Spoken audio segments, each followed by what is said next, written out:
तो north east direction जो है वो क्लैरिटी की जोन है, किसी का वॉशरूम है, तो ना लोगों को 100% ब्रेन से रिलेटेड कुछ ना कुछ कारणवश इशू आया। कई बार घर में लोगों के रिलेशनशिप्स हमेशा डिस्टर्ब रहते हैं, हमेशा। क्या कारण है? वास्तु भी कारण हो सकता है। 101%। कई बार घर में लोगों के रिलेशनशिप्स हमेशा डिस्टर्ब रहते हैं, हमेशा कलेश रहता है, या पर्सनल रिलेशनशिप्स खासतौर पे हस्बैंड वाइफ में नहीं बनती। क्या कारण है? वास्तु भी कारण हो सकता है। 101%। अच्छा, वास्तु पे भी अगर बात कर ले, बहुत इंपॉर्टेंट आपने पॉइंट बोला कि रिलेशनशिप। हाँ। सॉरी, आप मेरा यहाँ इंटरव्यू लेना है, बट एक क्वेश्चन मैं आपसे पूछूंगा, आप बता सकते हो कि रिलेशनशिप इशू क्यों आता है? एकदम मेज छोटा सा पॉइंट, क्यों आता है? आपस में कंपैटिबिलिटी नहीं है, एनर्जीज बैलेंस नहीं है। एग्जैक्टली। एनर्जीज तो आपने काफी अपर टर्म यूज Upper कर term लिया, बट use। एकदम छोटी से आपने जो पहला चीज कहा कि कंपैटिबिलिटी Compatibility। नहीं। कंपैटिबिलिटी क्यों नहीं? क्योंकि अंडरस्टैंडिंग नहीं है। ठीक है, मैं और आप यहाँ पर क्यों बैठे? क्योंकि हमने एक बिगर पिक्चर को देखा था बहुत टाइम पहले, तो आज यहाँ पर बैठे। ठीक है, तो द मोमेंट हम किसी को अंडरस्टैंड नहीं कर पाएंगे, दैट मीन्स क्या हो रहा है, विजन की कमी आ रही है। अब अक्सर लोग इसे कह देते हैं साउथ वेस्ट का इशू है, या ग्रह खराब है, या ग्रह मिलते नहीं है इसलिए आता है। भैया छोटी सी पॉइंट को पकड़ना है कि किसी दो लोगों के बीच, या और दो से ज्यादा लोगों के बीच रिलेशनशिप या किसी भी चीज का इशू कब आएगा? जब दोनों लॉन्ग टर्म विजन नहीं देख पाएंगे एक साथ। अच्छा। ठीक है, तो नॉर्थ ईस्ट, मैंने अभी थोड़ी देर पहले क्या बोला था कि वो जोन है क्लैरिटी का, वो जोन है विजन्स का, वो लॉन्ग टर्म आपको विजन देता है। द मोमेंट आपका नॉर्थ ईस्ट खराब रहेगा, उस घर के कोई मेंबर्स, नॉट ओनली कपल, कोई भी मेंबर लॉन्ग टर्म विजन देख ही नहीं पाएगा। अच्छा। और अगर आप किसी के साथ लॉन्ग टर्म विजन नहीं देख पा रहे हो, तो एक दूसरे के प्रति अंडरस्टैंडिंग नहीं आ रहा है, तो रिलेशनशिप इशू वहां से होना चालू होता है।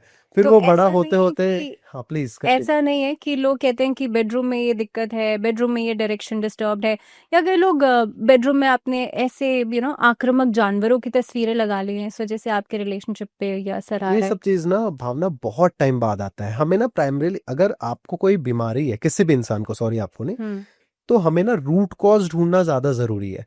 अगर कोई पेशेंट डॉक्टर के पास गया कि भैया मेरे को फीवर है, तो एक सही डॉक्टर जो रहेगा ना, वो फीवर की दवाई देने से पहले ये जानेगा कि फीवर क्यों है, वो उस चीज का रूट कॉज देगा। तो सेम ऐसे ही जो आपने कहा कमरे में, जैसे एग्जांपल आक्रामक जानवरों की पेंटिंग, या कुछ आजकल मॉडर्न आर्ट के बहुत से एक आते हैं, तो उस चीज में प्रॉब्लम आती है। But the thing is that कि हमें रूट कॉज पहले देखना है, हमें नॉर्थ ईस्ट को पहले ट्रीट करना है। पेंटिंग का क्या, पेंटिंग हटा देंगे, बट नॉर्थ ईस्ट को तो वहां पर एनर्जी को चैनलाइज करना इंपॉर्टेंट है ना।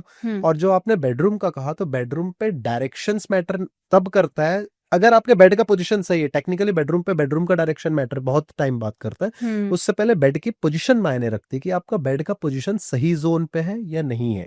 अच्छा। हाँ ये जो नॉर्थ ईस्ट में वॉशरूम है, टॉयलेट्स बना दिए हैं और उसको चेंज नहीं किया जा सकता, ऐसे में क्या प्रॉब्लम्स आ सकती है? क्योंकि कई बार रिकंस्ट्रक्ट करना लोगों के लिए पॉसिबल नहीं होता। नहीं है, और मेट्रोपॉलिटन सिटीज में तो बिल्कुल भी नहीं है।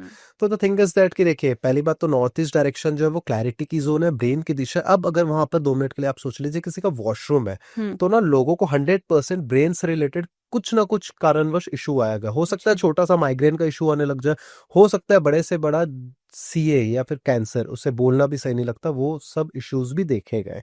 बट कुछ चीजों में अगर सॉल्यूशन की बात कर ले, तो थोड़ा सा कॉन्ट्रडिक्टिव होगा ये चीज।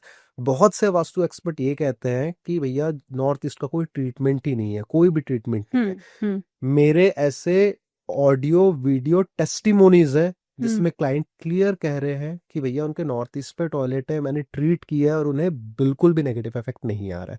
द थिंग इज दैट, भावना, एक चीज समझो कि हमें ना एक थियरी को अप्लाई करना रहता है कि एनर्जी को चैनलाइज करवाना है। ठीक है, द मोमेंट एनर्जी कहीं स्टक हो जाएगी तो वो प्रॉब्लम देगी। ठीक है, अगर हमारे बॉडी पे जो ब्लड है वो फ्लो हो रहा है प्रॉपरली, तभी हम अच्छे से काम कर पा रहे हैं। द मोमेंट क्लॉट्स आने लगते हैं, तो हमें चांसेस है अटैक के, और आता भी हार्ट के आर्टरीज में अगर ब्लॉकेजेस आ गए, अटैक आ जाएगा।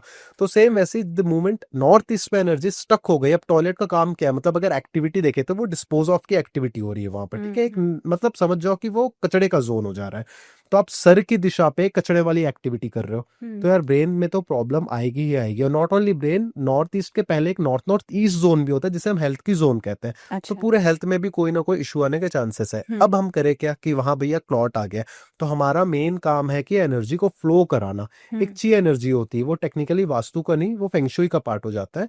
तो इजी लैंग्वेज में समझाओ तो आप ये समझ जाओ कि एनर्जी को वहां पर फ्लो में हम कैसे लाए। तो बहुत सी इंपॉर्टेंट चीजें जिससे हम ला सकते हैं।